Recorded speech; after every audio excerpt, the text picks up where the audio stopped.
Hello.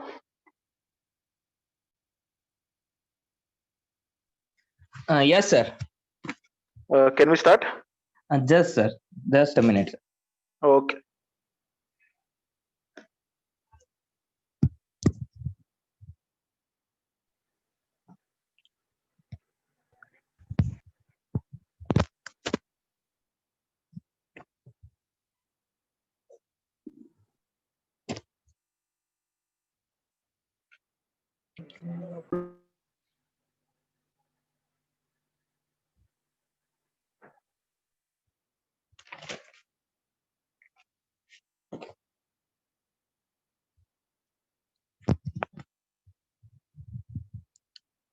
Hello. Uh, a very good evening to all. I, Rakshit Pabari, Vice Chairman of Rajkot Branch of Vikasa, on behalf of Ahmedabad, Bharuch, Bhavnagar, Bhuj, Rajkot, Surat, and Vadodara Branch of Vikasa, extend a very warm welcome to our speaker of the session, CA Vatsal Shah sir, for the Accounting Standard Group 2. Before we move on, I request you all to sorry. Sorry. Before we move on, I request you all to please keep your microphone on mute mode to avoid any disturbances during the session. So without a wasting time, I request sir to take charge of the session. Thank you very much. Thank you, Rakshit bhai. Friends हमने already 16 को means last Friday group 1 के accounting standards के बारे में revise कर दिया था. Today my target कि मैं आपको पेपर 5 के अकाउंटिंग स्टैंडर्ड्स जितने भी है उसका मैं आपको क्विक रिवीजन दे दूं. रक्षित भाई, my voice is Audible? Yes, sir. Perfect. Okay. Friends, I want to share my screen. Just a minute.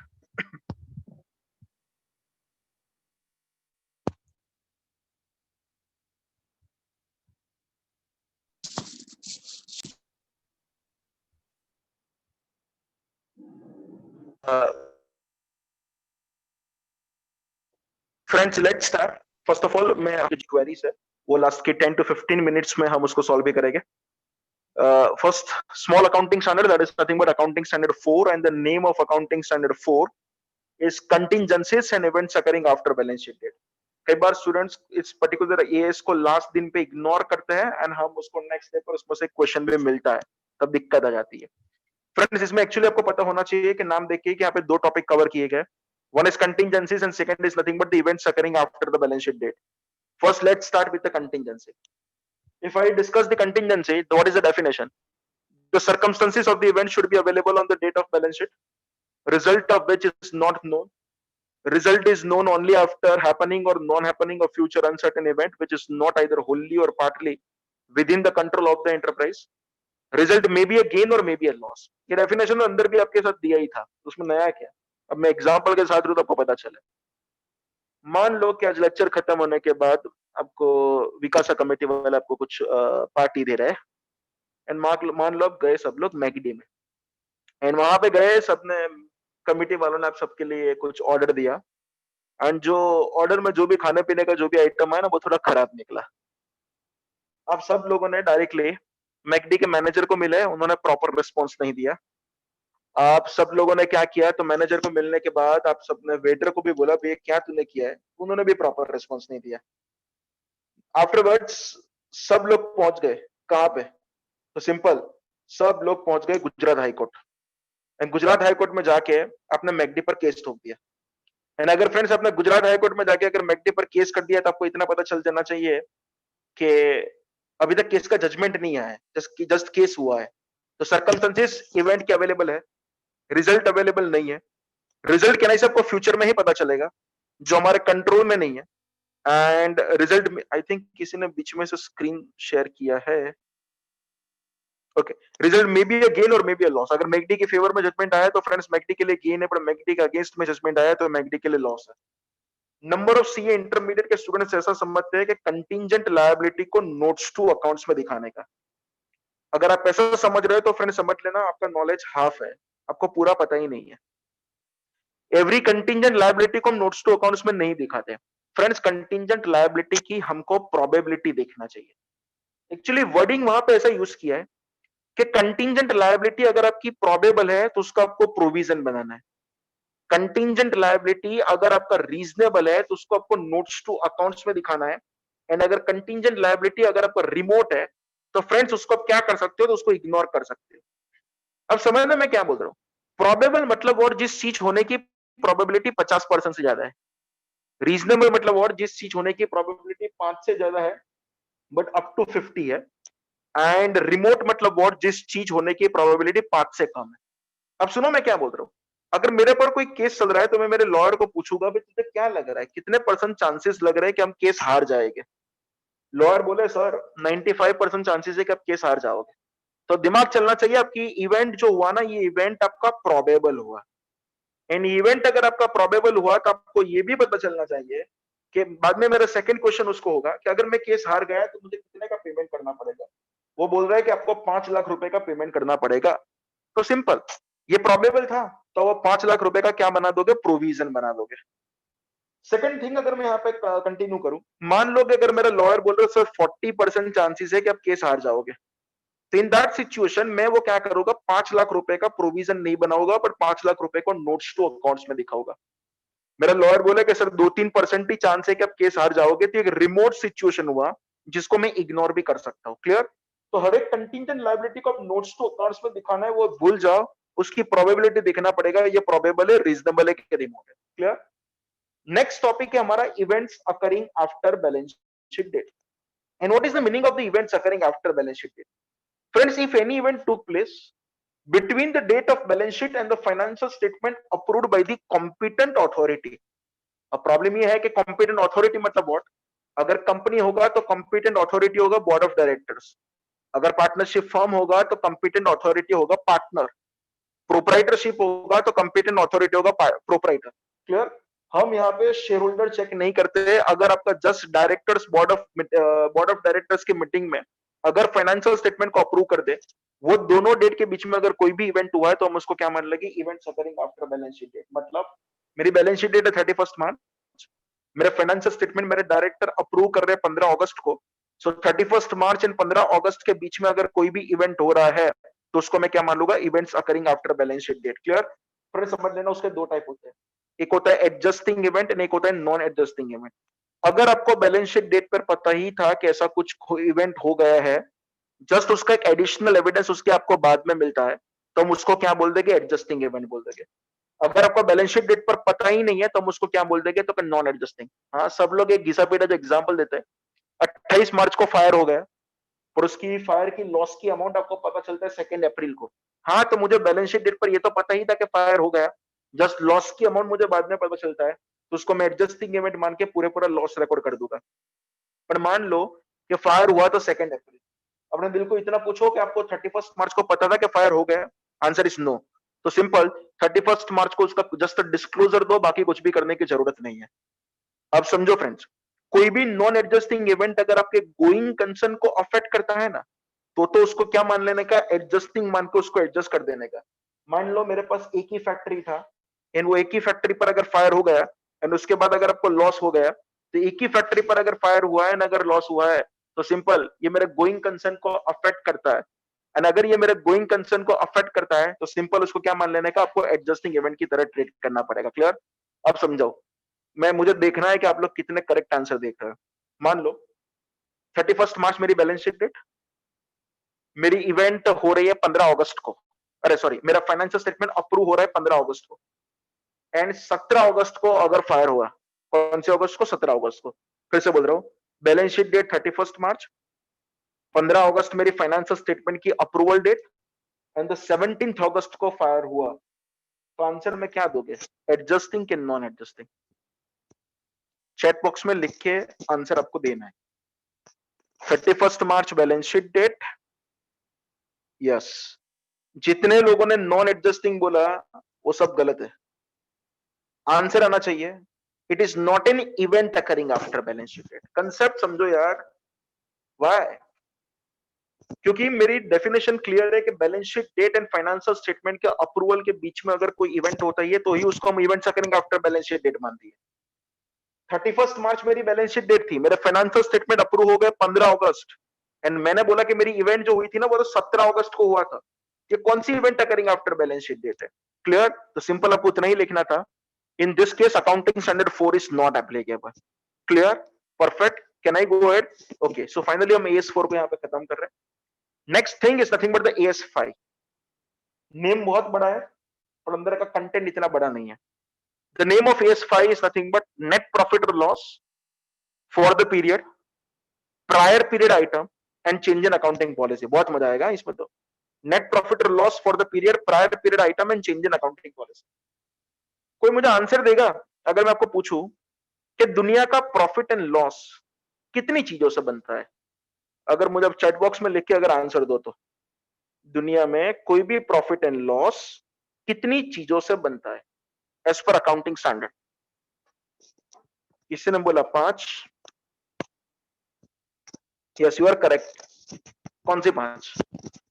तो profit or loss due to change in accounting policy, profit or loss due to change in accounting estimate, prior period item, extraordinary item, and ऊपर के 4 में अगर cover नहीं होता है, जो भी बचा वो सब कुछ ordinary item. Again I am repeating, profit or loss due to change in accounting policy, profit or loss due to change in accounting estimate, prior period item, extraordinary item, and ऊपर के 4 में अगर cover नहीं हुआ तो friends उसको क्या मान लोगे? उसको आप मान लोगे ordinary item.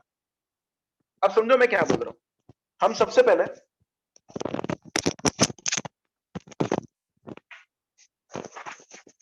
One by one एक एक चीज को डिस्कस करना स्टार्ट करें। And the first thing is nothing but the let's start with the ordinary item. Friends, ordinary item मतलब व्हाट? ऐसी कोई भी item of the financial statement, ऐसी कोई भी item of the financial statement जो मेरी नॉर्मल बिजनेस एक्टिविटी के साथ रिलेटेड है, जो मेरी नॉर्मल बिजनेस एक्टिविटी के साथ रिलेटेड है, हम उसको क्या मान लेंगे? Ordinary item. ऑर्डिनरी आइटम का फ्रेंड्स कोई भी स्पेशल डिस्क्लोजर देने की जरूरत नहीं है, इतना समझ लेना। अब मुझे आपको 5-6 एग्जांपल देना है एंड आप मुझे बताना कि ये ऑर्डिनरी आइटम है कि एक्स्ट्रा ऑर्डिनरी आइटम है। Clear? Number 1 number 1 that is nothing but the sale of fixed asset is an ordinary or extraordinary? Chat box में लिख के दो ना। Sale of fix asset, okay, double double answer आ रहा है। Sale of investment, sale of investment, okay, people are saying extraordinary. Okay, decline in the value of inventory, decline in the value of inventory, is it an ordinary or extraordinary? Decline in the value of inventory,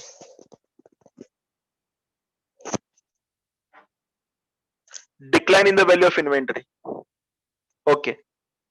चलो, litigation expense, what is the litigation expense? किसी ने मेरे पर case ठोक दिया, मैं lawyer को appoint कर रहा हूं, लॉयर की फीस का मैं पेमेंट कर रहा हूं। चलो, ये तो सबको आना चाहिए। Litigation expense, okay. सब लोग बोल रहे हैं कि सर ये एक्स्ट्राऑर्डिनरी, पर समझ लो ये एक्स्ट्राऑर्डिनरी नहीं है, ये ऑर्डिनरी है। मैं अभी तक के जितने भी एग्जांपल बोला, that are an ordinary item but with a special nature and amount. Number of student ऐसे है जिसको एक्सेप्शनल एंड एक्स्ट्रा ऑर्डिनरी के बीच का फर्क ही नहीं पता है। फ्रेंड्स, एक्स्ट्रा ऑर्डिनरी मतलब व्हाट? जो आपके बिजनेस एक्टिविटी के साथ रिलेटेड नहीं है। बट एक्सेप्शनल मतलब व्हाट? जो बिजनेस एक्टिविटी के साथ रिलेटेड है, वो उसका नेचर एंड अमाउंट थोड़ा मटीरियल है।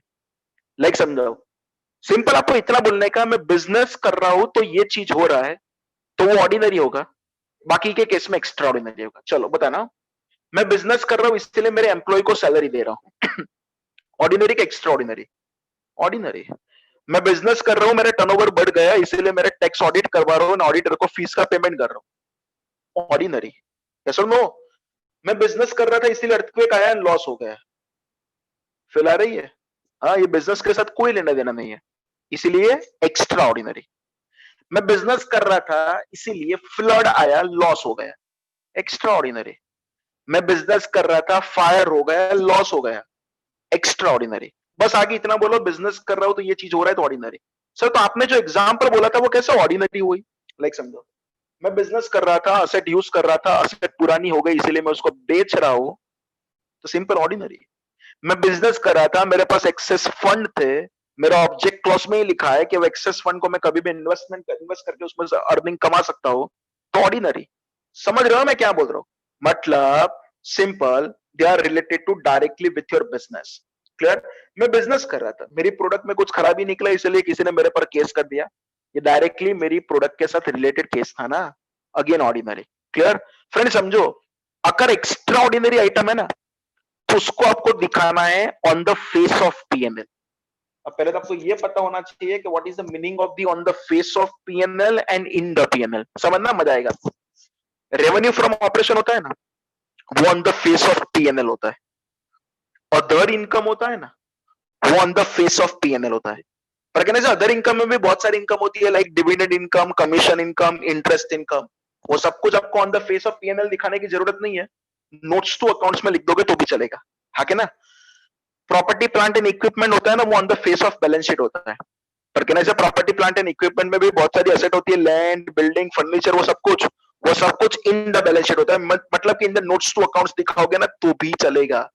आप लोग मुझे फॉलो कर रहे हो? ट्रेड रिसीवेबल होता है ना, वो on the face of balance sheet होता है।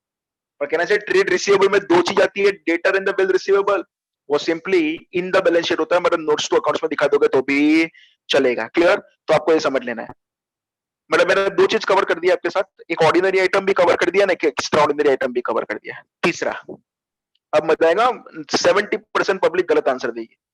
कोई अगर आपको पूछे कि आप चेंज इन अकाउंटिंग पॉलिसी कर सकते हो, तो आप आंसर क्या दोगे? मुझे कमेंट बॉक्स में लिख के दो। चेंज इन अकाउंटिंग पॉलिसी कर सकते हो? फ्रेंड्स नहीं कर सकते, क्योंकि हम एक फंडामेंटल अकाउंटिंग अजम्पशन फॉलो कर रहे हैं, consistency. Clear? And what is the meaning of the consistency? हम सेम अकाउंटिंग पॉलिसी फॉलो कर रहे हैं जो हमने हमारे प्रीवियस अकाउंटिंग पीरियड में किया था। हाँ, change in accounting policy allowed है जस्ट इन अ 3 सिचुएशन। देखो समझो, अगर वो डायरेक्टली बोल देते ना कर सकते हो, तो सिचुएशन की जरूरत ही नहीं थी। एंड कौन सी 3 situation? First, if it is required by law. Second, if it is required by the accounting standard. And third, for the better preparation and presentation of financial statement. Clear? ये तीन ही situation में आपको allowed है।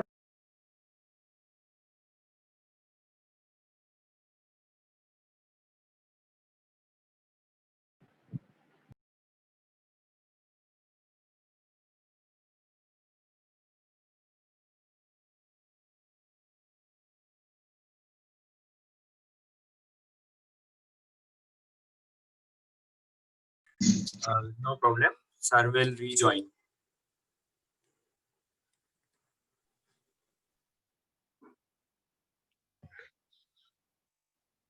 Okay, there was some disturbance. Simple, हम change in accounting policy कर सकते हो, उसमें कोई दिक्कत होने वाली नहीं है। परफेक्ट। अच्छा, एंड समझ लेना, जब भी चेंज इन अकाउंटिंग पॉलिसी करोगे तो उसका आपको डिस्क्लोजर सेपरेटली आपको डिस्क्लोज करना पड़ेगा। कहां पे? तो नोट्स टू अकाउंट्स में। And change in accounting estimate means हम जब फाइनेंशियल स्टेटमेंट बनाते हैं तब बहुत सारे एस्टिमेट लेते हैं, like useful life, like provision for the bad debt. And वो हर एक चेंज इन अकाउंटिंग एस्टिमेट की आपको प्रोस्पेक्टिव इफेक्ट देना है, एंड उसका भी आपको नोट्स टू अकाउंट्स में डिस्क्लोज करना पड़ेगा। क्लियर? एक इंस्टीट्यूट का फेवरेट क्वेश्चन है जो AS5 में से ये लोग बहुत पूछते हैं, कोई भी चीज पहली बार अडॉप्ट करो, एंड दूसरी, कोई भी ट्रांजेक्शन का सब्सटेंस ही चेंज हो जाए तो उसको हम कभी भी चेंज इन अकाउंटिंग पॉलिसी नहीं बोलेंगे। सर आप एग्जाम्पल दे सकते हो? हाँ, मैं एग्जाम्पल दे सकता हूं। सर समझो, पहला चीज कि कोई भी चीज हम फर्स्ट टाइम अडॉप्ट करें, लाइक आज तक मेरी कंपनी किसी को पेंशन नहीं दे रही थी, अब हम पेंशन देना चालू करें ना, उसके लिए अगर हम अकाउंटिंग स्टार्ट कर रहे हैं तो फ्रेंड समझ लेना, ये चीज हम फर्स्ट टाइम अडॉप्ट कर रहे हैं तो हम उसको चेंज इन अकाउंटिंग पॉलिसी नहीं मानेंगे। दूसरी बात करूं तो ट्रांजेक्शन का सब्सटेंस चेंज होता है, लाइक पहले बिल्डिंग था ना, वो बिल्डिंग मेरे लिए फिक्स असेट था, बट अब मैं बिल्डिंग को मेरे नॉर्मल कोर्स ऑफ बिजनेस में बेचना चालू कर रहा हूं तो कहने से बिल्डिंग मेरे लिए इन्वेंट्री बन जाएगी। एंड अब बिल्डिंग अगर मेरे लिए इन्वेंट्री बन जाएगी तो कहने से मैं as per accounting standard 2 cost और एनआरबी व्हिचएवर इज लोअर करूंगा, तो सिंपली ट्रांजेक्शन का सब्सटेंस चेंज हो गया, इसलिए मैं सब कुछ चेंज कर रहा हूं, तो उसको हम कभी भी अकाउंटिंग पॉलिसी का चेंज मानने वाले नहीं है। Clear? Simply due to less time मैं केस 4 एंड 5 को खत्म कर रहा हूं, and now I am starting with accounting standard 7, that is nothing but the construction contract, one of the most important accounting standard in the group 2. Friends, name of the AS7 is nothing but the construction contract. सबसे पहले ये समझ लो what is the meaning of the construction contract. अगर कोई भी दो party agreement कर रहा है for construction of an asset or the group of asset, and वहां पे जो स्पेसिफिकली जो नेगोशिएशन हो रहा है ना, वो कंस्ट्रक्शन के लिए हो रहा है। फ्रेंड्स समझ ला, accounting standard 7 is only applicable to the contractor and not applicable to the contractee. Accounting standard 7 is only applicable to the contractor and not applicable to the real estate developer. तो पहले तो आपको ये पता चलना चाहिए कि construction contract and real estate contract के बीच में फर्क क्या है। फ्रेंड्स, मैं मेरी इच्छा से कुछ बनाऊं ना तो उसको बोलते हैं कंस्ट्रक्शन कॉन्ट्रैक्ट, पर जो ऑलरेडी रेडी था उसको मैं परचेस कर रहा हूं ना तो उसको बोलते हैं रियल एस्टेट। मैं मेरा घर किसी के पास बनवा रहा हूं तो वो मेरे लिए कंस्ट्रक्शन कॉन्ट्रैक्ट हुआ। ऑलरेडी फ्लैट जिसने बना के रखा तो उसका मैं डायरेक्टली परचेस कर रहा हूं तो वो आपके लिए क्या हुआ, रियल एस्टेट हुआ। अब आंसर देना, मैं दो फ्लैट साथ में ले रहा हूं 201 एंड 202, एंड बाद में बीच की दीवार तोड़ रहा हूं तो भी रियल एस्टेट हुआ, बिकॉज मेरी डिजाइन के हिसाब से उन्होंने कुछ बना के नहीं दिया, ये तो ऑलरेडी रेडी था, उसके बाद मैंने मॉडिफिकेशन किया। Clear? So this is the basic point for the construction and the real estate. सबसे पहले आपको समझ लेना चाहिए कि कॉन्ट्रैक्ट रेवेन्यू में हम क्या क्या चीज कंसीडर करते हैं। कॉन्ट्रैक्ट रेवेन्यू में इनिशियल कॉन्ट्रैक्ट रेवेन्यू तो कंसीडर करेंगे प्लस हम फ्रेंड्स एस्केलेशन भी कवर करेंगे। एस्केलेशन मतलब व्हाट? प्राइस मॉडिफिकेशन की वजह से अगर कॉन्ट्रैक्टर को ज्यादा चार्ज कर रहा है उसको बोलते हैं एस्केलेशन। एस्केलेशन के बाद हम कवर करेंगे मॉडिफिकेशन। मॉडिफिकेशन मतलब what? Eight the time of contract कोई चीज पहले से क्लैरिफाइड नहीं थी कि ये चीज बनाना है कि नहीं बनाना है, एंड उसके बाद अब बनाने के लिए बोल रहे हो तो सिंपल उसको बोलते हैं मॉडिफिकेशन। इंसेंटिव भी हम ऐड करेंगे, मतलब कि अगर आप काम जल्दी खत्म करते हो तो उसके लिए थोड़ा आपको ज्यादा पेमेंट भी मिलेगा। हम पेनल्टी भी कवर करेंगे, मतलब काम अगर लेट कंप्लीट किया तो आपकी जो ऑलरेडी अग्रीड अमाउंट थी ना उसमें से डिडक्ट भी हो जाएगा। अब समझो, अकाउंटिंग स्टैंडर्ड 7 एक ही मेथड अलाउ करता है, कौन सा? तो simple percentage completion method. And number of student ऐसा समझते हैं कि परसेंटेज कंप्लीशन की एक ही मेथड है ना, परसेंटेज डिटरमाइन करने के लिए 3 मेथड है। फर्स्ट, हम यूज कर सकते हैं कॉस्ट मेथड। कॉस्ट मेथड मतलब व्हाट? आप जितने भी प्रैक्टिकल सम्स करते हो ना वो कॉस्ट मेथड के हिसाब से ही करते हो। उसमें क्या होता है?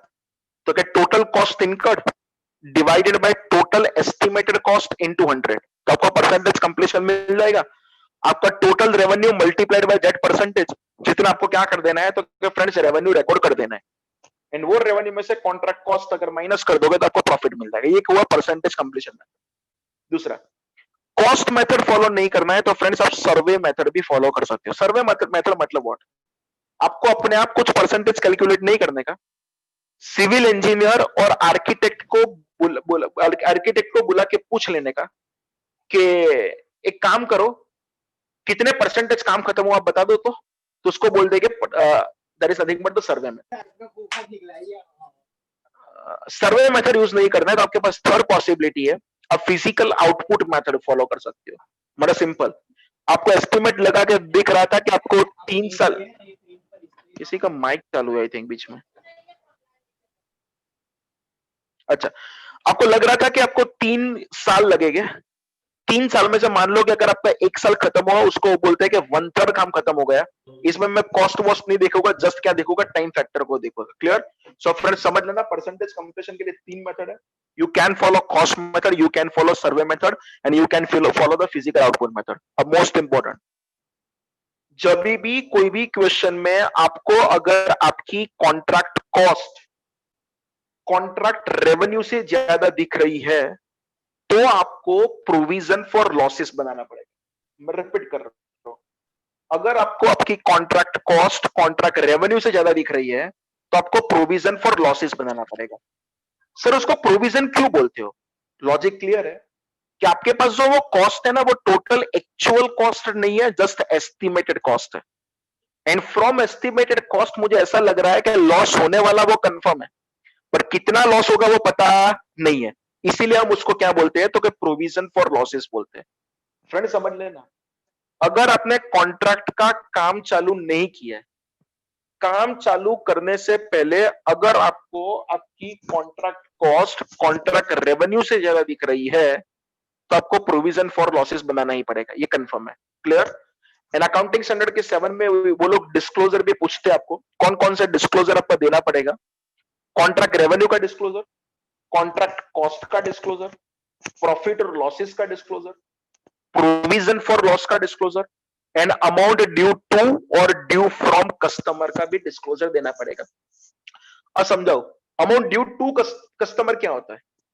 अगर आपके पास कुछ अमाउंट एक्सेस आके पड़ा है तो वो आपके लिए लायबिलिटी है, एंड वो आपके लिए लायबिलिटी है तो उसको क्या बोलते हैं? तो क्या अमाउंट ड्यू टू कस्टमर बोलते हैं। पर अमाउंट ड्यू फ्रॉम कस्टमर क्या होता है? तो आपको अमाउंट अगर कुछ कस्टमर के पास से लेना बाकी है तो उसको क्या बोलते हैं? अमाउंट ड्यू फ्रॉम कस्टमर बोलते हैं, उतना आपको डिस्क्लोजर देना पड़ेगा। क्लियर? अब मैं स्टार्ट करूं accounting standard 9 and the name of accounting standard 9 is revenue recognition and EAS के बाद हम आपके डाउट ले लें कि 4, 5, 7, 9 में सबको कुछ डाउट है तो क्लियर? चलो, accounting standard 9 is nothing but the revenue recognition. First of all, what is the meaning of revenue? Revenue means gross inflow of cash or receivable from the sale of goods, rendering of services, or from interest, dividend and royalty. Friends, समझना ये gross inflow है, net inflow नहीं है। Sir एक example दो ना, समझाओ। अगर मान लो मैं एक कंपनी का एजेंट हूं एंड कंपनी मुझे 10 रुपए का कमीशन दे रहा है एंड मैंने मेरे अंडर में एक सब एजेंट को अपॉइंट कर रहा है, उसको मैं 3 रुपए का कमीशन दे रहा हूं। मुझे कंपनी के पास से 10 रुपए मिल रहा है एंड मैं मेरे सब एजेंट को 3 रुपए दे रहा हूं, तो अपेरेंटली आपको पता है कि मेरा 7 रुपए का इनकम हुआ। पर मैं डायरेक्टली 7 रुपए का इनकम मेरी बुक में रिकॉर्ड नहीं कर सकता। मुझे सबसे पहले 10 रुपए का इनकम रिकॉर्ड करना पड़ेगा एंड उसके बाद 3 रुपए का एक्सपेंस रिकॉर्ड करना पड़ेगा। मैं डायरेक्टली 7 रुपए का प्रॉफिट नहीं रिकॉर्ड कर सकता बिकॉज वहां पर उन लोगों ने वर्ड यूज किया gross inflow. Gross inflow friends आपके 5 जगह से हो सकता है, may be from the sale of goods, may be from the rendering of services or may be from the interest, dividend and the royalty. Clear? Accounting standard 9 बहुत सारे जगह पे एप्लीकेबल नहीं है। कौन कौन से? Construction contract, government grant, lease, foreign exchange gain, sale of fix asset and the sale of investment. Reason सबके लिए मेरे पास स्पेसिफिक अकाउंटिंग स्टैंडर्ड है। लाइक अगर मैं कंस्ट्रक्शन कॉन्ट्रैक्ट की बात करूं तो मेरे पास अकाउंटिंग स्टैंडर्ड 7 है, गवर्नमेंट ग्रांट की बात करूं तो 12 है, लीज की बात करूं तो 19 है, फॉरेन एक्सचेंज गेन की बात करूं तो 11 है, सेल ऑफ फिक्स एसेट की बात करूं तो 10 है, सेल ऑफ इन्वेस्टमेंट की बात करूं तो 13 है। क्लियर? तो सिंपल हमारे पास हर एक जगह पे स्पेसिफिक अकाउंटिंग स्टैंडर्ड है एंड दुनिया का ये रूल है, जब भी आपके पास स्पेसिफिक अकाउंटिंग स्टैंडर्ड होगा वो आपके जनरल अकाउंटिंग स्टैंडर्ड को क्या कर देगा? ओवररूल कर देगा। अब हम स्टार्ट करो सेल ऑफ गुड्स की इनकम कैसे रिकॉर्ड करने का। समझना, ओनरशिप ट्रांसफर हो जाना चाहिए, रिस्क एंड रिवॉर्ड ट्रांसफर हो जाना चाहिए and there is no uncertainty regarding collection. Sometimes transportation की जो रिस्पॉन्सिबिलिटी होती है ना वो सेलर की होती है एंड ट्रांसपोर्टेशन की रिस्पॉन्सिबिलिटी सेलर की होती है, मतलब व्हाट बायर के प्लेस पर जब तक गुड्स ना पहुंचे तब तक रिस्क मेरा रहेगा। समटाइम्स ट्रांसपोर्टेशन की रिस्पॉन्सिबिलिटी बायर की रहती है, तो वो गुड्स मेरे पास से लेके चला गया, सिंपली मेरी रिस्पॉन्सिबिलिटी खत्म हो गई। क्लियर? अब समझना, मेरे गुड्स रेडी थे आज 28 मार्च को, बट मेरा बायर बोल रहा है कि तू डिलीवरी आज मत करना, तू डिलीवरी 5 अप्रैल को करना। तो मैं तो रेवेन्यू 28 मार्च को ही रिकॉर्ड कर दूंगा बिकॉज जस्ट उसका पोजीशन ट्रांसफर होना बाकी है, बाकी मैंने रिस्क एंड रिवॉर्ड तो ट्रांसफर कर दिया। एंड अगर आपने बाकी के रिस्क एंड रिवॉर्ड को ट्रांसफर कर दिया तो 28 मार्च को आपको आपकी बुक में रेवेन्यू रिकॉर्ड कर देंगे। अब मैं बहुत सारे स्पेशल केसेस ले रहा हूं, लाइक अगर इंटरेस्ट है तो ऑलवेज आपको on the basis of time record करना है। अगर डिविडेंड है तो आप इनकम रिकॉर्ड करोगे जब आपका राइट टू रिसीव एस्टैब्लिश होता है। एंड फ्रेंड्स, आपका राइट टू रिसीव एस्टैब्लिश कब होता है? तो जब डिविडेंड आपका एजीएम में डिक्लेयर हो। क्लियर? उसके पहले आपका राइट टू रिसीव एस्टैब्लिश होने वाला नहीं है। रॉयल्टी की इनकम आप ऑलवेज रिकॉर्ड करोगे एज पर अग्रीमेंट के हिसाब से। अगर वो केस है फ्रेंड्स आपका कंसाइनमेंट का, तो जब कंसाइनर कंसाइनी को भेजे ना तब आपको रेवेन्यू रिकॉर्ड नहीं करने का, आपको रेवेन्यू कंसाइनी जब थर्ड पार्टी को दे तब आपको रेवेन्यू रिकॉर्ड करने का। उसके बाद अगर फ्रेंड्स मैं बात करूं कंसाइनमेंट के बाद, अगर आप कोई भी goods sale on approval basis पर बेच रहे हो एंड अगर कोई भी गुड्स अगर आप सेल ऑन अप्रूवल बेसिस पर बेच रहे हो तो सिंपल आपको रेवेन्यू कब रिकॉर्ड करने का? जब सामने वाला अप्रूव करे और टाइम लिमिट कंप्लीट हो जाए, विच एवर इज अर्लियर के हिसाब से आपको आपकी बुक में रिकॉर्ड करने का। अगर आपके ट्यूशन इनकम है ट्यूशन इनकम के रेवेन्यू रिकॉर्ड करने का on the basis of course completion. Clear? अब समझना बहुत मजा आएगा। अहमदाबाद वालों को पता होगा, यहाँ पे हमारे पास एक राजपथ क्लब है। वो लोग क्या करते हैं, तो वो लोग आपके पास एडवांस में फीस ले रहे हैं, and that fees is nothing but the lifetime fee. Clear? And if that fees is nothing but the lifetime fee, so वो लोग उसको रेवेन्यू कैसे रिकॉर्ड करेंगे? तो समझना मैं क्या बोल रहा हूं। वो लोग है ना, एक्चुअली सेक्शन 8 कंपनी है। सेक्शन 8 कंपनी मतलब वो लोग क्या है, तो नॉन प्रॉफिट ओरिएंटेड है। एंड वो लोग अगर नॉन प्रॉफिट ओरिएंटेड है, तो सिंपली फ्रेंड्स वो लोग कभी भी प्रॉफिट एंड लॉस अकाउंट नहीं बनाते, वो लोग इनकम एंड एक्सपेंडिचर अकाउंट बनाते हैं। एंड वो लोग क्या करेंगे पता है, इसको एक कैपिटल रिसिप्ट मानेंगे एंड सिंपली उसको डायरेक्टली ट्रांसफर कर देंगे रिजर्व्स एंड सरप्लस में। क्लियर? एंड समझ लेना, एक अकाउंटिंग स्टैंडर्ड 9 में एक अच्छा कंसेप्ट ये भी है, that concept is related to sale and repurchase. मैं मेरे गुड्स आज सेल कर रहा हूं, उसी पार्टी को मैं बोल रहा हूं कि फ्यूचर में सेम गुड्स तेरे पास से रीपरचेस करूंगा, तो सिंपली ये आपका परचेस एंड सेल का ट्रांजैक्शन नहीं हुआ, ये लोन का ट्रांजैक्शन हुआ। एंड डिफरेंशियल अमाउंट को आपको इंटरेस्ट एक्सपेंस और इनकम मानना पड़ेगा, उसका सम करोगे तो ज्यादा पता चलेगा। अब मुझे किसी को भी अकाउंटिंग स्टैंडर्ड 4, 5, 7 एंड 9 में अगर डाउट है तो चैट बॉक्स में लिखो, हम उसके डाउट सॉल्व करके थोड़ा आगे बढ़ते हैं, तो आप थोड़े फ्रेश भी हो जाओ। बाकी कब से मैं ही बोले जा रहा हूं।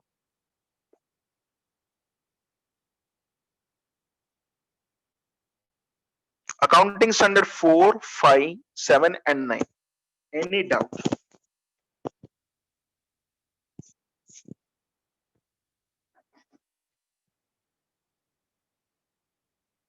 कोई नहीं। ये डाउट नहीं पूछने वाले के दो हो सकते हैं, इधर सब कुछ पता चला, इधर कुछ पता नहीं चला। कौन सा मानो? अरे डाउट पूछो, ऐसा नहीं कि सेमिनार फ्री में है तो डाउट नहीं पूछने के।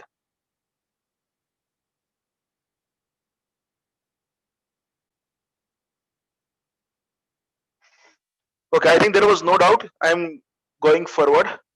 Let's start. Next accounting standard in the group 2 is 4, 5, 7, 9, then 18. अच्छा, किसी का कुछ आया?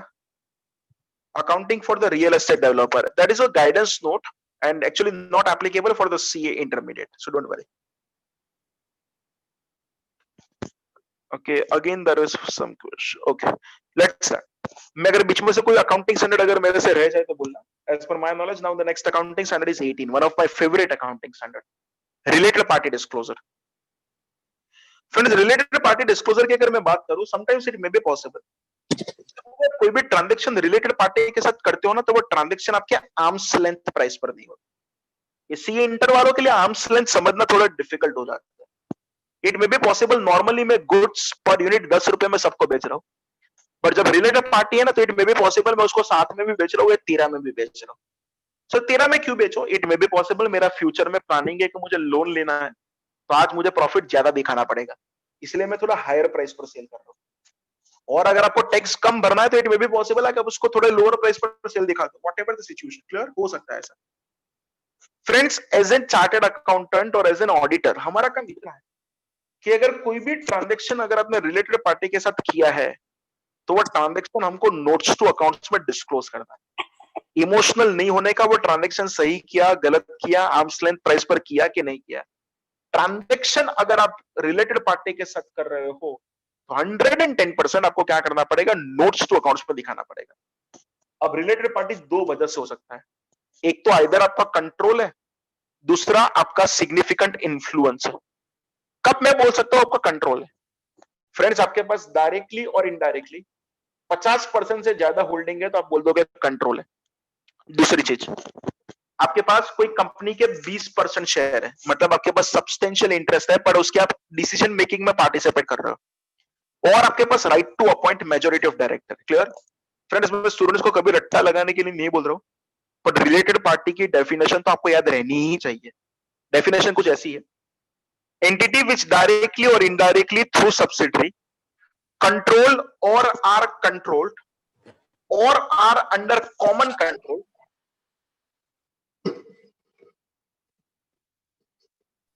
with the reporting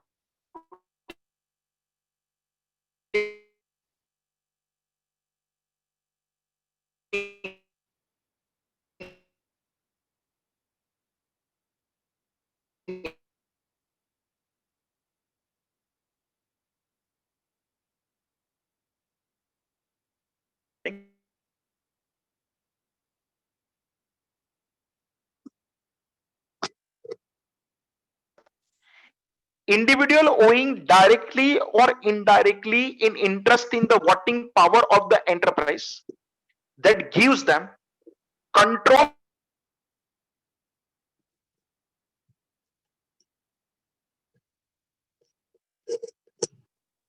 सॉरी पहले में क्या था तो पहले में जो था ना वो एंटिटी की बात चल रही थी बट अब यहां पे क्या चल रही है पर्सन सुनो अगर कोई एक पर्सन रिलेटेड पार्टी है तो वो पर्सन के रिलेटिव भी कंपनी के लिए क्या हो जाएगी तो रिलेटेड पार्टी हो जाएगी सर आप एग्जांपल दे सकते हो हाँ कौन कौन से relative father mother brother sister son daughter and spouse spouse को नहीं भूलने का फिर से बोल रहा हूं father mother brother sister son daughter and spouse ये सब लोग भी क्या हो जाएंगे रिलेटेड पार्टी हो जाएंगे clear fourth key management personnel and the relative of such personnel and the fifth enterprise over which directly or indirectly they are obtaining a control अब समझना सिंपल समरी बोली सब कुछ संस्कृत था क्लॉज नंबर ए के हिसाब से क्लॉज नंबर ए के हिसाब से होल्डिंग सब्सिडरी सब subsidiary and the fellow subsidiary clause number 2 के हिसाब से associate joint venture clause number 3 के हिसाब से इंडिविजुअल रिलेटिव क्लॉज नंबर 4 के हिसाब से KMP and relative and the clause number 5 के हिसाब से इंडिविजुअल एंड केएमपी का कहीं पे भी होल्डिंग है वो सब कुछ क्लियर सिंपली फ्रेंड समझ लेना कोई भी related party due to control है एंड उसके ऐसा तो नहीं है ना कि रिलेटेड पार्टी होगा तो हमने ट्रांजेक्शन किया ही होगा इट में भी पॉसिबल वो रिलेटेड पार्टी है पर हमने ट्रांजेक्शन नहीं किया इट्स ओके कोई भी related party due to control है उसके साथ अगर आपने कोई भी ट्रांजेक्शन नहीं किया तो भी आपको फ्रेंड्स दो चीज का डिस्क्लोजर तो देना ही पड़ेगा name of related party and nature of relationship but कोई भी रिलेटेड पार्टी सिग्निफिकेंट इंफ्लुएंस और केएमपी की वजह से है एंड अगर आपने कोई भी वहां पे डिस्क्लोजर नहीं दिया अरे कोई भी ट्रांजेक्शन नहीं किया तो डिस्क्लोजर नहीं दोगे तो चलेगा सो थोड़ा डिफिकल्ट हो गया अगेन रिपीट कर रहा हूं कोई भी related party due to control है हमने ट्रांजेक्शन नहीं किया तो भी दो disclosure name of related party and nature of relationship कोई भी related party due to significant influence और केएमपी है ट्रांजेक्शन नहीं किया तो डिस्क्लोज करने की कुछ भी जरूरत नहीं बट सुनो किसी के साथ अगर कुछ भी ट्रांजेक्शन किया है तो क्या क्या डिस्क्लोज करना पड़ेगा पता है आपको name of related party nature of relationship nature of transaction amount of transaction quantity अगर पॉसिबल है तो एंड अगर आपने कोई भी बैड डेट राइट ऑफ किया है तो सर एक एग्जांपल दोगे मान लो मेरे पास एक सब्सिडरी है वो सब्सिडरी है तो वो मेरा कंट्रोल हुआ इनमें ट्रांजेक्शन कर रहा हूं तो नेम ऑफ रिलेटेड पार्टी में लिखूंगा B limited nature of relationship में लिखूंगा सब्सिडरी नेचर ऑफ ट्रांजेक्शन में लिखूंगा सेल अमाउंट मान लो 5 करोड़ था क्वांटिटी पॉसिबल है तो ही लिखने का मतलब परचेस सेल होगा तो क्वांटिटी होगा लोन बोन होगा तो उसमें क्वांटिटी होने वाला नहीं है क्लियर नेक्स्ट इंपॉर्टेंट थिंग कोई भी इंफॉर्मेशन कोई लॉ बोल रहा है कि उसको कॉन्फिडेंशियल रखो इन दिस केस अगर आप वो इंफॉर्मेशन को डिस्क्लोज नहीं करोगे तो चलेगा क्लियर अब मजा की बात ये है मोहम्मद पठान आपका माइक बंद करो तो अच्छा रहेगा यस आप समझो मैं क्या बोल रहा हूं फ्रेंड्स 1 अप्रैल को मेरे पास एक सब्सिडरी के शेयर थे 1 जुलाई को मैंने हर एक शेयर को बेच दिया क्लियर बट हम पूरे साल के लिए ट्रांजैक्शन तो करते ही थे तो रिलेटेड पार्टी के ट्रांजैक्शन को डिस्क्लोज करने का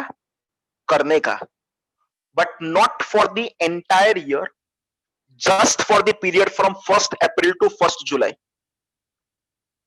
आई थिंक आप मुझे फॉलो कर रहे हो मतलब जितने टाइम के दौरान रिलेशनशिप में था उतना डिस्क्लोज करने का उतने पहले उसके पहले वाला और उसके बाद वाला फ्री में मतलब रुपए देने के पर डिस्क्लोज करने की जरूरत नहीं है क्लियर AS 18 में बाकी ज्यादा कुछ नहीं है. If I discuss now accounting standard 19, again one of the most important accounting standard, that is lease. मजा आई यहाँ पे समझना. What is the meaning of the lease? अगर कोई भी बंदा कोई भी असेट का right to use, sorry, accounting standard 17 is pending. Yes, Piyush, you are right. Before accounting standard 19, let's complete accounting standard 17. Friends, name of accounting standard 17 is segment reporting. Why this particular accounting standard is required? मान लो एक company का नाम दे रहा हूं मैं आपको, Nestle.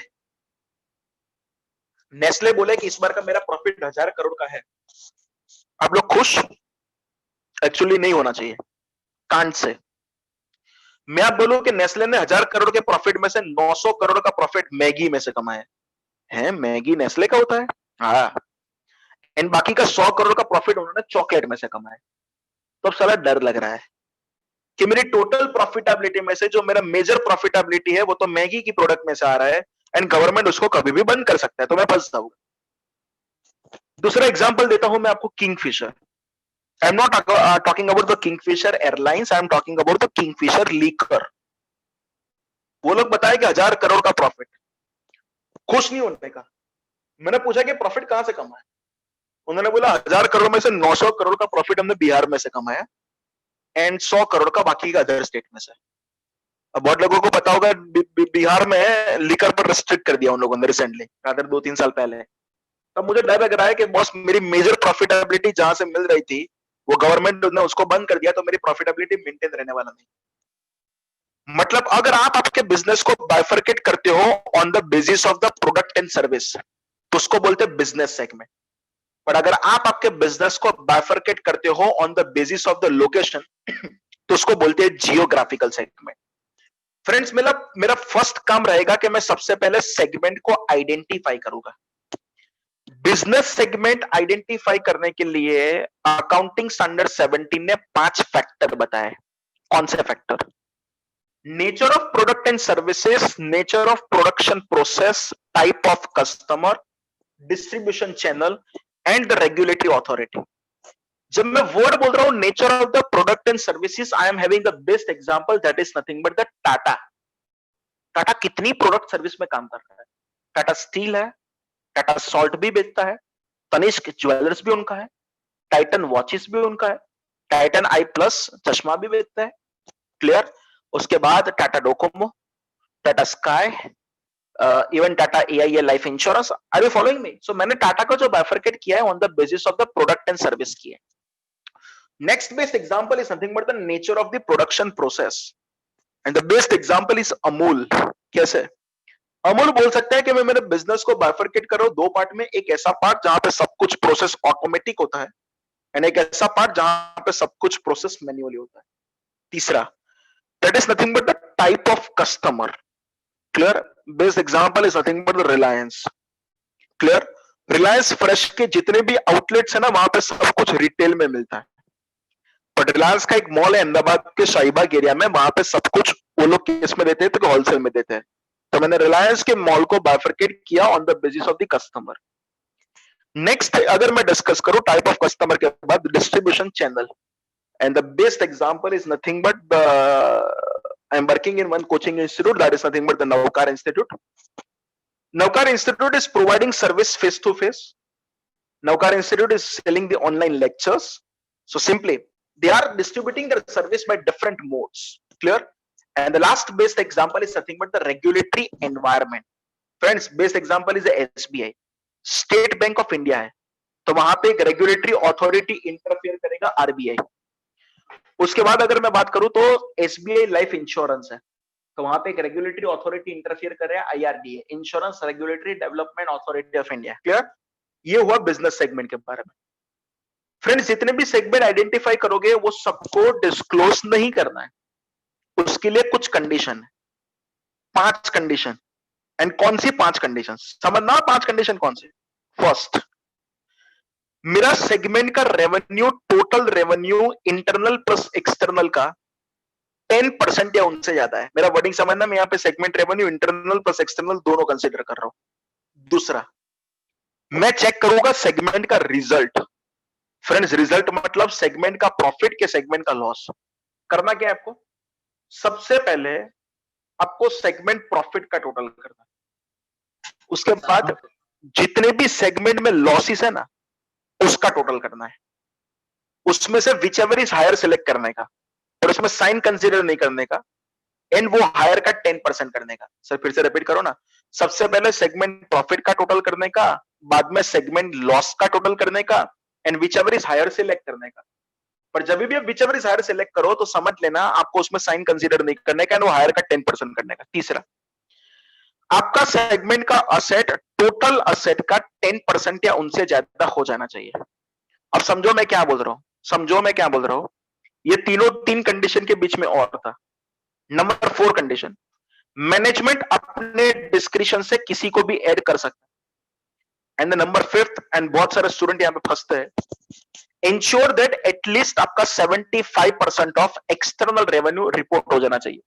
पहली तीन कंडीशन सिंपल समरी बोलूं, revenue, result and asset, total का 10%। चौथी कंडीशन, मैनेजमेंट किसी को भी डिस्क्लोज करे। एंड पांचवी में आपका रिपोर्टेबल सेगमेंट की एक्सटर्नल रेवेन्यू का टोटल 75% जितना हो जाना चाहिए। अब सेगमेंट रेवेन्यू में कौन कौन सी चीज कंसीडर करने का, कौन कौन सी नहीं करने का। सेगमेंट रेवेन्यू में सब कुछ कंसीडर करने का, जस्ट 3 चीज कंसीडर नहीं करने का। First, extra ordinary gain. Second, gain on sale of investment.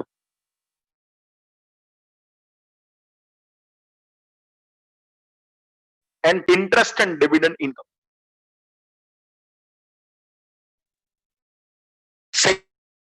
Express में भी सब, जस्ट 5 चीज नहीं करने का। कौन सी 5? That is nothing but, just a minute,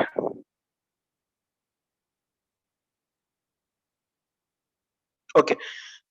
extraordinary loss consider नहीं करने का, इंटरेस्ट एक्सपेंस कंसीडर नहीं करने का, एचओ के एक्सपेंस नहीं करने का, loss on sale of investment नहीं करने का, इनकम टैक्स एक्सपेंस भी कंसीडर नहीं करने का। सिंपल इतना याद रखो यार। देखो, एक्स्ट्राऑर्डिनरी गेन नहीं लेते थे, यहाँ पे एक्स्ट्राऑर्डिनरी लॉस नहीं लेने का। इंटरेस्ट इनकम नहीं लेते थे तो इंटरेस्ट एक्सपेंस नहीं लेने का। Gain on sale of investment नहीं लेते थे तो loss on sale of investment नहीं लेने का। एंड दो ज्यादा, हेड ऑफिस के expense and income tax expense भी आपको कंसीडर करने की जरूरत नहीं। क्लियर? सेगमेंट असेट में 3 चीज, बुद्धि लगाओ। अगर हम gain on sale of investment और loss on sale of investment नहीं लेते थे तो असेट में इन्वेस्टमेंट नहीं लेने का। डेफर्ड टैक्स असेट मतलब टैक्स असेट भी कंसीडर करने की जरूरत नहीं है। क्लियर? दूसरा चीज ये समझ लेना, इंटर सेगमेंट ट्रांसफर के लिए कोई स्पेसिफिक अकाउंटिंग पॉलिसी नहीं है। आइदर आप उसको एट कॉस्ट कर सकते हो, बिलो कॉस्ट भी कर सकते हो, या अबव कॉस्ट भी कर सकते हो, पर जो भी कर रहे हो उसको नोट्स टू अकाउंट्स में आपको क्या करना पड़ेगा फ्रेंड्स, आपको डिस्क्लोज करना पड़ेगा। मतलब इंटर सेगमेंट ट्रांसफर के लिए कोई स्पेसिफिक अकाउंटिंग पॉलिसी आपको दिया नहीं है। परफेक्ट। 17 में ज्यादा नहीं है कुछ। एस 19 की बात करूं, लीज। लीज मतलब व्हाट? अगर कोई भी ओनर ऑफ द असेट किसी को राइट टू यूज ट्रांसफर करे अगेंस्ट कंसिडरेशन और the series of a consideration. जो बंदा असेट को ट्रांसफर कर रहा है उसको बोलने का लेसर, जो बंदा असेट को रिसीव कर रहा है उसको बोलने का lessee. You know very well there are 2 types of lease, finance lease and operating lease. Finance lease में रिस्क एंड रिवॉर्ड ट्रांसफर होता है, बट ऑपरेटिंग लीज में रिस्क एंड रिवॉर्ड ट्रांसफर होता नहीं है। पता कब चले कि ये जो लीज है वो फाइनेंस लीज है? फ्रेंड्स 4 कंडीशन है। 4 कंडीशन में से अगर आप कोई भी एक कंडीशन में फुलफिल कर दो तो वो लीज कौन सी लीज है? Finance lease. Number 1, if lessee has the option to purchase the asset either with consideration or without consideration. If lease life covers substantial portion of the useful life of the asset. Third, if the present value of the lease payment covers substantial portion of the fair value of the asset. And चौथा, asset कोई specific nature वाला है, without major modification आप किसी को cell नहीं कर सकते। क्लियर? 4 में से एक कंडीशन भी फुलफिल तो वो लीज फाइनेंस लीज हो जाएगी। अब मैं सुनो, अकाउंटिंग सेट करो। हम सबसे पहले रिकॉर्ड करते हैं फाइनेंस लीज, एंड वो भी किसकी बुक में? तो क्या लेसी की बुक में। लेसी मतलब कौन? जो बंदा असेट को रिसीव कर रहा है। एंड फाइनेंस लीज में वही बंदा असेट को रिकॉर्ड करेगा। इसमें बहुत सारे स्टूडेंट्स को गारंटीड रेसिडुअल वैल्यू सब में प्रॉब्लम होता है, तो फुल कंसंट्रेशन यहां पे करना। पहली एंट्री में कर दूंगा asset account debit to lessor account. Amount कौन सी समझना? फेयर वैल्यू ऑफ असेट और present value of minimum lease payment whichever is lower. अब प्रॉब्लम प्रॉब्लम आपको ये है कि मिनिमम लीज पेमेंट मतलब व्हाट, उसमें कवर होता है agreed lease rental and guaranteed residual value. Repeat कर रहा हूं मैं, agreed lease rental and guaranteed residual value. अब समझाओ, मैंने आपकी प्रॉपर्टी लिया 10 साल के लिए, मैं 10 साल तक आपको पेमेंट तो करता ही रहूंगा, पर आपने बोला कि 10 साल के बाद अगर आपको ये प्रॉपर्टी चाहिए तो आपको 25 लाख रुपीस देना पड़ेगा। मैंने बोला यार 25 लाख तो बहुत ज्यादा है, मैं आपको 15 लाख रुपए दूंगा। आप लेसर थे, मैं लेसी था, आपने सोचा 25, पर मैं गारंटी कितने का दे रहा हूं? 15। सिंपल। आप जो सोच रहे हो ना उसको बोलते हैं एक्सपेक्टेड रेसिडुअल वैल्यू। मैंने बोला मैं 15 दूंगा, तो 15 जो हुआ ना वो क्या हुआ, तो कि वो गारंटीड रेसिडुअल वैल्यू हुआ। आपने 25 सोचा था पर मैं 15 ही दे रहा हूं, उसका मतलब ऐसा हुआ कि अनगारंटीड रेसिडुअल वैल्यू आपके लिए 10 हो गए। समझ लेना, expected residual value is always from the viewpoint of lesser, but the guaranteed residual value is always from the viewpoint of lessee। हम लेसी की बुक में अकाउंटिंग कर रहे हैं, इसीलिए हम यहाँ पे कौन सी वैल्यू लेंगे? गारंटेड लेंगे। इतना बुद्धि लगा दो, लेसी की बुक है तो आपको गारंटेड ले लेने का, बट लेसर की बुक है तो आपको कौन सा लेने का? तो एक्सपेक्टेड लेने का। Clear? So first entry asset to lessor. Second entry हम करने वाला है, that is nothing but the interest expense account debit to lessor account. Third entry होगा lessor to bank. Fourth entry depreciation to asset and fifth entry PNL to interest to depreciation. Same चीज अगर हम discuss करें कि finance lease lessor की book में कैसे होगा। लेसी अगर अपनी बुक में असेट को रिकॉर्ड कर रहा है तो लेसर अपनी बुक में से असेट को रिमूव कर देगा, एंड उसके लिए वो एंट्री करेगा lessee account debit to asset account. Amount कौन सी? तो बहुत खतरनाक लिखा है वहां पे, अमाउंट लेना है आपको नेट इन्वेस्टमेंट का। नेट इन्वेस्टमेंट मतलब व्हाट? तो के present value of agreed lease rental plus expected residual value. इतना ज्यादा मत सोचो, लेसी की बुक है तो गारंटीड रेसिडुअल वैल्यू लेके आने का, लेसर की बुक है तो एक्सपेक्टेड रेसिडुअल वैल्यू लेके आने का, आपका प्रॉब्लम सॉल्व। सेकंड एंट्री उसकी बुक में करते थे इंटरेस्ट टू लेसर, तो हम करेंगे lessee to interest. Third entry वहां पे करते थे लेसर टू बैंक, तो हम यहाँ पे करेंगे बैंक टू लेसी, एंड यहाँ पे जो भी इनकम है वो ट्रांसफर कर देंगे पीएनएल में, एंड इसलिए एंट्री होगा interest income account debit to PNL account. Clear? ये फाइनेंस लीज हुआ। ऑपरेटिंग लीज में तो सिंपल है, लेसी अपनी बुक में एक्सपेंस को रिकॉर्ड करेगा एंड लेसर अपनी बुक में इनकम रिकॉर्ड करेगा। एक बहुत अच्छा कंसेप्ट है sale and lease back. Seller अपनी असेट को पहले बेचता है, वही असेट बाद में क्या करता है तो कि लीज पर वापस लेता है। मतलब सेलर एंड लेसी एक पर्सन हुआ, बायर एंड लेसर एक पर्सन हुआ। सेल एंड लीज बैक, अगर लीज जो वापिस आई वो फाइनेंस लीज है तो समझ लेना टेंशन नहीं है। आपकी बुक में जो भी कैरिंग अमाउंट था एंड आप उसको जितने में सेल कर रहे हो, वो दोनों का डिफरेंस जो भी प्रॉफिट के लॉस आए वो तुरंत रिकॉर्ड नहीं करने का, वो प्रॉफिट के लॉस अमोर्टाइज कर देने का। कितने साल में? तो कि लीज टर्म में।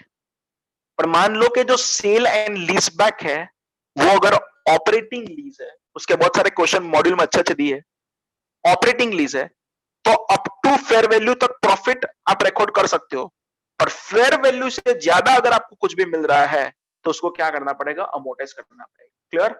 अब हम थोड़े डाउट करवा दूं मैं आपको, एंड डाउट में अगर किसी को भी, हमने 4, 5, 7, 9 के डाउट कर दिए थे, मतलब किसी को भी अगर 17, 18 एंड 19 में अगर डाउट है तो पहले वो मुझे बता दो। But the most important as हम चालू करें 20 एंड 22, 17, 18 एंड 19, जल्दी, टाइम नहीं है। Accounting standard 17, 18 and 19।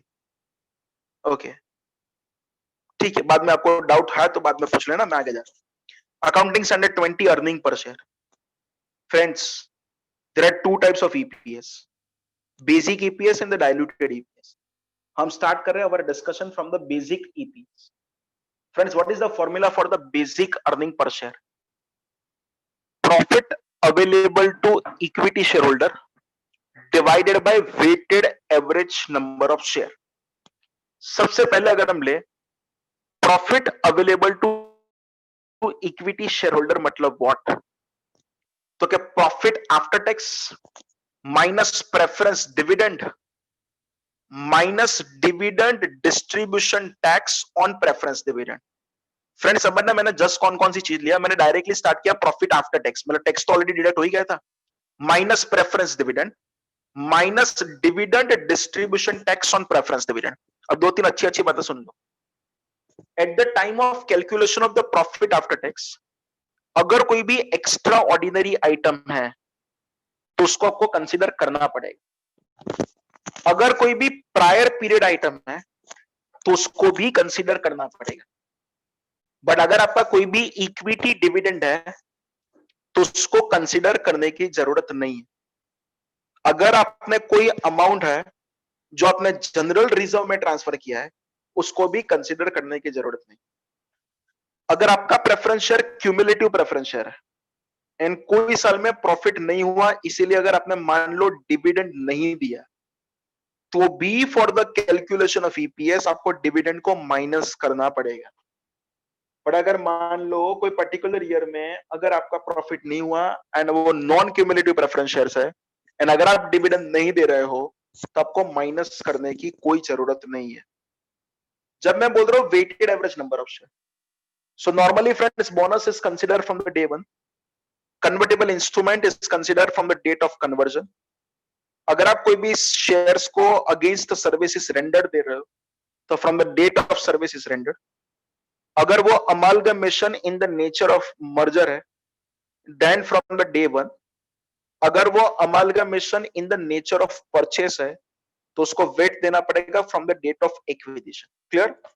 दूसरी चीज समझ लो, जब भी आप करंट ईयर में कोई बोनस दे रहे हो या करंट ईयर में आप शेयर को स्प्लिट ऑफ कर रहे हो या शेयर को कंसोलिडेट कर रहे हो, तो प्रीवियस ईयर के अर्निंग पर शेयर को आपको रीस्टेट करना पड़ेगा। मतलब कि आपको एडजस्टेड ईपीएस फाइंड आउट करना पड़ेगा। उसका मतलब ऐसा नहीं कि प्रीवियस ईयर का फाइनेंशियल स्टेटमेंट को अब रीओपन करके रेक्टिफाई करो, जस्ट प्रीवियस ईयर का ईपीएस को आपको क्या करना पड़ेगा, एडजस्ट करना पड़ेगा। दूसरा बेस्ट टॉपिक है राइट इश्यू वाला। फ्रेंड्स, राइट किसको देते हो? तो अब जो राइट देते हो ना, वो एग्जिस्टिंग शेयर होल्डर को देते हो एंड ऑब्वियसली वो भी कुछ मार्केट प्राइस से कम प्राइस पर देते हो। जब भी राइट देते हो तो उसका सॉल्यूशन 3 स्टेप में होता है। नंबर 1, आपको फाइंड आउट करना पड़ेगा थियोरेटिकल एक्स राइट वैल्यू, जिसकी फॉर्मूला है number of shares before right into market price before right plus right issue into right price divided by total number of shares after right. उसका मतलब क्या है? After right इस share का market price इतना होना चाहिए। सेकंड, हम कैलकुलेट करेंगे राइट फैक्टर एंड उसकी फॉर्मूला है market price before right divided by theoretical x right value. अगर उसका आंसर फ्रेंड्स अगर 1.5 आ रहा है, उसका मतलब व्हाट? एक शेयर के सामने आपका 0.5 का बोनस है। क्लियर? एंड तीसरे स्टेप में opening share into right factor जो करोगे वो डे 1 से कंसीडर करना है, बाकी का जो भी है वो कंसीडर करोगे from the date of the right issue. अब समझना, इसका सम करोगे ना तो ही पता चलेगा, बाकी सम के अलावा ज्यादा पता नहीं चलेगा। एक खतरनाक टॉपिक डाइल्यूटेड ईपीएस, बहुत सारे स्टूडेंट है जो फंसते हैं। What is the meaning of diluted EPS? Diluted EPS is nothing but any decrease in the value of EPS due to potential equity share. And what is the meaning of the potential equity share? Potential equity share means any financial instrument which will be converted into equity share, which will be converted into equity share. जो आज convert नहीं हुआ, जो future में convert होने वाला है। कोई भी क्वेश्चन आपको अगर डाइल्यूटेड ईपीएस का दिख रहा है तो आंख बंद करके 2 चीज कैलकुलेट कर देने का। पहला कैलकुलेट करोगे इंक्रीज इन अर्निंग एंड दूसरा कैलकुलेट करोगे increase in number of share. Like अगर आप एम्प्लॉय को ईसॉप देते हो तो ऑप्शन में आपका इंक्रीज इन अर्निंग जो होता है वो 0 होता है। अगर वो कन्वर्टेबल डिबेंचर होता है तो उसमें आपका जो इंक्रीज इन अर्निंग होता है वो I into 1 - 3 means interest into 1 - tax rate जितना होता है। अगर कोई भी आप कन्वर्टेबल प्रेफरेंस शेयर्स देते हो तो उसमें जो आपका इंक्रीज इन अर्निंग होता है वो preference dividend plus dividend distribution tax on preference dividend जितना होता है। अब समझो मैं क्या बोल रहा हूं। अगर आपका capital structure complex capital structure है, सर कॉम्प्लेक्स मतलब व्हाट, आपके कैपिटल स्ट्रक्चर में एक से ज्यादा फाइनेंशियल इंस्ट्रूमेंट है, मतलब आपने ऑप्शन भी दिया है, प्रेफरेंस शेयर भी दिया है, डिबेंचर भी दिया है, तो है ना आपको डाइल्यूशन इफेक्ट फाइंड आउट करना पड़ेगा। And what is the formula for dilution effect? Increase in earning divided by increase in number of share. Obviously you know very well, option में आपका इंक्रीज इन अर्निंग तो zero ही होने वाला है, and वो dilution effect का आप ascending order follow करोगे। असेंडिंग मतलब लोएस्ट टू हाईएस्ट जाना है। अगर आपने असेंडिंग ऑर्डर फॉलो नहीं किया तो आपका आंसर कैसा आएगा पता है आपको? बेसिक, डाइल्यूटेड, एंटी डाइल्यूटेड, इन बाद में फिर से डाइल्यूटेड। बट अगर आप असेंडिंग फॉलो करते हो तो आपका आंसर कैसा आएगा? Basic, diluted, diluted and anti diluted. ये रूल नहीं है कि एंटी डाइल्यूटेड आना ही चाहिए, रूल ऐसा है कि एंटी डाइल्यूटेड आएगा ना तो वो लास्ट में आएगा। Clear? But I think C intermediate के लिए उन लोगों ने अभी भी एक भी पोटेंशियल इक्विटी का क्वेश्चन पूछा नहीं है, पर हम इग्नोर नहीं कर सकते बिकॉज वो AS20 के कंटेंट में। Clear? Okay, now accounting standard 22, accounting for taxes on income, deferred tax asset and deferred tax liability. Friends question में अकाउंटिंग प्रॉफिट जब दे तो प्रॉफिट बिफोर टैक्स मानने का। टैक्सेबल प्रॉफिट मतलब इनकम टैक्स एक्ट 1961 के हिसाब से जो भी कैलकुलेट करके दिया है उसको हम बोल देंगे टैक्सेबल प्रॉफिट। आप समझो, सिंपल। मेरा अकाउंट का प्रॉफिट 100 है पर टैक्स का प्रॉफिट 80 है। मैंने देखा तो दोनों का डिफरेंस जो था ना वो डिफरेंस ड्यू टू डेप्रिसिएशन। कहने से गवर्नमेंट को जब आप टैक्स का पेमेंट करोगे तो 80 पर करोगे, पर अकाउंट बोल रहा है कि आपको 80 पर नहीं करना था। एज पर अकाउंट आपको जो टैक्स का पेमेंट करना था वो 100 पर करना था। कहने से मैंने पेमेंट ज्यादा किया कि कम किया? कम किया। तो कहने से मुझे फ्यूचर में पेमेंट करना पड़ेगा, एंड फ्यूचर में मैं जब भी पेमेंट करने के लिए जाऊंगा तो कहने से वो मेरे लिए क्या होगा? Deferred tax liability. उल्टा भी हो सकता है ना कि अकाउंट में इनकम हुई 80, टैक्स में इनकम हुआ 100। आपने गवर्नमेंट को टैक्स का पेमेंट कर दिया on the income of 100, but as per accounts कहने से आपको जो आपको टैक्स भरना था वो 80 पर ही भरना था, पर कहने से मैंने तो 100 पर भर दिया, मतलब मैंने ज्यादा भर दिया। एंड अगर ज्यादा भर दिया तो वो अमाउंट मुझे रिकवर करना है, एंड वो अमाउंट अगर मुझे रिकवर करना है तो उसको मैं क्या बोल दूंगा? Deferred tax asset. इतना समझना कि deferred tax asset and deferred tax liability आप जो भी बनाते हो ना वो just and just timing difference पर बनाते हो। एंड द टाइमिंग डिफरेंस मतलब what? If any difference is generated during a particular year which is expected to be reversed in a one or more future year, then it will be considered as a timing difference. Simple समझना है। तो account में income अपने record आज किया जो tax में taxable future में होने वाला है। अकाउंट में एक्सपेंस रिकॉर्ड आपने आज किया जिसका डिडक्शन आपको फ्यूचर में मिलने वाला है, वो आपके लिए टाइमिंग डिफरेंस। परमानेंट डिफरेंस पर आपको कुछ भी बनाने की जरूरत नहीं। सिर्फ परमानेंट मतलब वो दोनों का डिफरेंस कभी भी रिवर्स होने वाला नहीं। लाइक सिंपल समझाओ, अगर आपने प्राइवेट ट्रस्ट को डोनेशन दिया तो उसका डिडक्शन आज नहीं, उसका डिडक्शन आपको कभी मिलने वाला नहीं है। एंड अगर प्राइवेट ट्रस्ट का डिडक्शन डोनेशन का डिडक्शन कभी मिलने वाला नहीं है तो वो फ्रेंड्स आपका कौन सा हो गया? वो आपका परमानेंट डिफरेंस हो गया। परमानेंट डिफरेंस पर कोई भी डेफर्ड टैक्स नहीं बनाओगे। सिंपल मेरा एक रूल समझ लो, अगर आपकी accounting income it is greater than taxable income तो आपको DTL बनाना है। But if your accounting income is less than taxable income तो आप क्या बनाओगे? तो वो आप जो बनाओगे वो डेफर्ड टैक्स असेट बनाओगे। इतना दिमाग क्लियर है तो आपको हो जाएगा। इसमें 3 स्पेशल टॉपिक है। मैट, मिनिमम अल्टरनेट टैक्स, उसमें करना क्या है? सबसे पहले आप टैक्स का कैलकुलेट करोगे एज पर नॉर्मल प्रोविजन, उसके बाद टैक्स का कैलकुलेशन करोगे as per MAT. Whichever is higher जो भी हो उसका आपको पेमेंट करना है, वो आपके लिए करंट टैक्स बन जाएगा। Accounting income and taxable income के बीच में जो भी डिफरेंस है उसको टाइमिंग डिफरेंस मान के वहां पे आपको डेफर्ड टैक्स बनाना पड़ेगा। पर वहां पे जब भी डेफर्ड टैक्स बनाओ ना तो नॉर्मल रेट से ही बनाने का, वो मैट के रेट से नहीं बनाने का। क्लियर? दूसरा एक टॉपिक है that is nothing but the tax holiday period. Friends अगर कोई भी डिफरेंस जनरेट होता है ड्यूरिंग टैक्स हॉलिडे जो आपका रिवर्स होने वाला है विद इन टैक्स हॉलिडे, तो उसको इग्नोर कर देने का। बट अगर आपका कोई भी डिफरेंस जनरेट होता है ड्यूरिंग टैक्स हॉलिडे, जो रिवर्स होने वाला है आफ्टर टैक्स हॉलिडे, वही डिफरेंस पर आपको क्या करना पड़ेगा, डेफर्ड टैक्स बनाना पड़ेगा। एंड समझ लेना, अगर कोई भी डेप्रिशिएबल असेट होता है, उसको आप जब भी बेचते हो तो उसका शॉर्ट टर्म कैपिटल गेन लगता है, एंड उस पर भी आपको डेफर्ड टैक्स बनाना पड़ेगा। फिर इसे सब कुछ मैं ओरली डिस्कस नहीं कर सकता, उसके लिए मुझे प्रॉपर सम सॉल्व करवाने पड़े तो ही वो पॉसिबल है, जो अभी वो फीजिबल नहीं है। After AS22, we have accounting standard 24 that is called the discontinuing operation. If I discuss the objective of AS24, friends, AS24 just discuss this discontinuing operation rather than the discontinued operation. AS17 provides segment-wise information but will not provide whether a particular segment will continue in the future or not. So as a stakeholder, मुझे ये जानना है कि जो मैं particular business segment और geographical segment बंद कर रहा हूँ, उसकी financial performance and financial position पर क्या इंपैक्ट आने वाला है। हम बेसिकली डिस्कस करें definition of discontinuing operation. So discontinuing operation means a component of a business that is being disposed of with pursuant to a single plan. And what is the meaning of the dispose of? That may be dispose either with a lump sum और piecemeal और termination of an enterprise, and that represent separate major line of business और geographical segment, and that is financially and operationally separable. बहुत सारे cases ऐसे हैं जहां पे हम डिसकंटिन्यूइंग ऑपरेशन नहीं मानेंगे।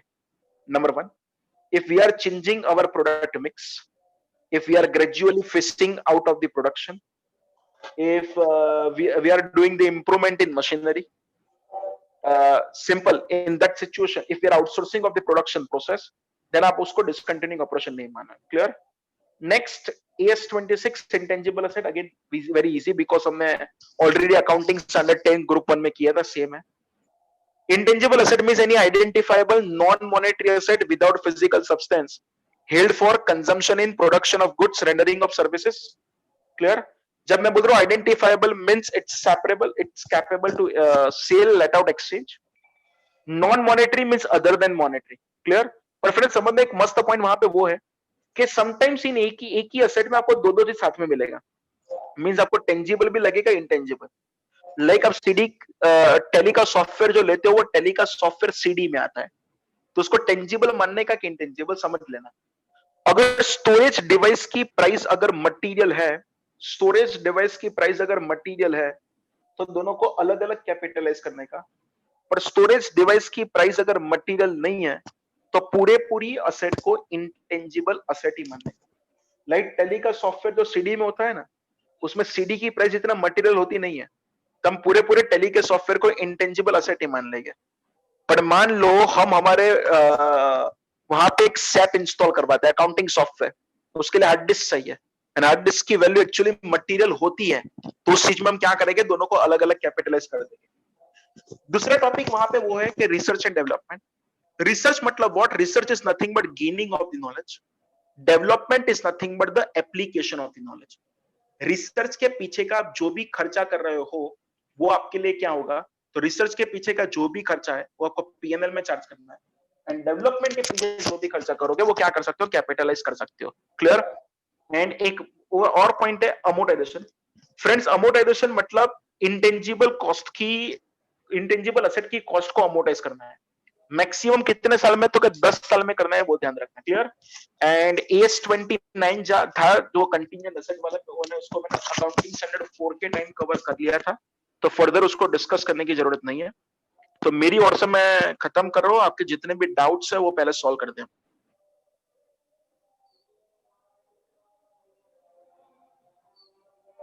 अच्छा, मानसी का क्वेश्चन है कि सर लेसर के व्यू पॉइंट से असेट की वैल्यू क्या लेने की।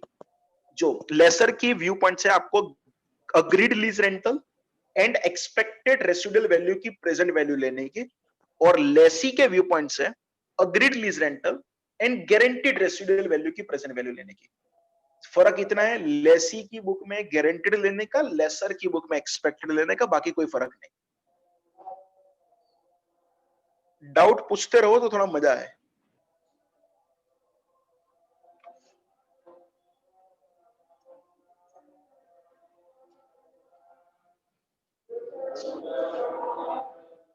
I think there is no AS22.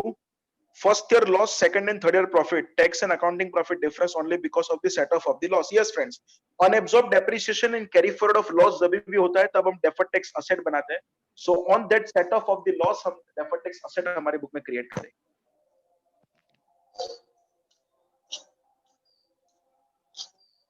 Cell and लीजबैक में फिर से समझा दूं फ्रेंड्स, सेल एंड लीजबैक अगर वो फाइनेंस लीज है ना, तो carrying amount and selling price का जो भी डिफरेंस है वो आपको अमोर्टाइज कर देने का ओवर द लीज टर्म. और अगर वो ऑपरेटिंग लीज है तो अप टू फेयर वैल्यू तक चलेगा. फेयर वैल्यू से ज्यादा कुछ भी है उसको क्या करना पड़ेगा, अमोर्टाइज करना पड़ेगा. उसके लिए अगर आप क्वेश्चन देखोगे तो ज्यादा पता चलेगा, थियोरेटिकल समझाना थोड़ा डिफिकल्ट है. Any other doubt? Okay, I think Rakshit sir अब कुछ डाउट नहीं है. Okay. There is some noise in background. Song start है sir किसी का नहीं. Just a second, sir. हाँ.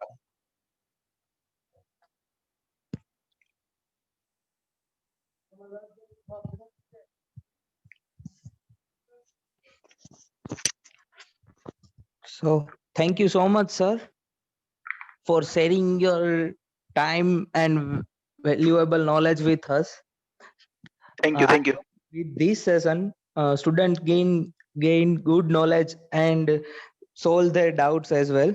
So I, Rakshit Pabari, Vice Chairman of Rajkot branch of Vikasa, on behalf of all teams of Vikasa, extend a very heartily thank you to sir for sharing your ideas and enriching our horizon on these accounting standards.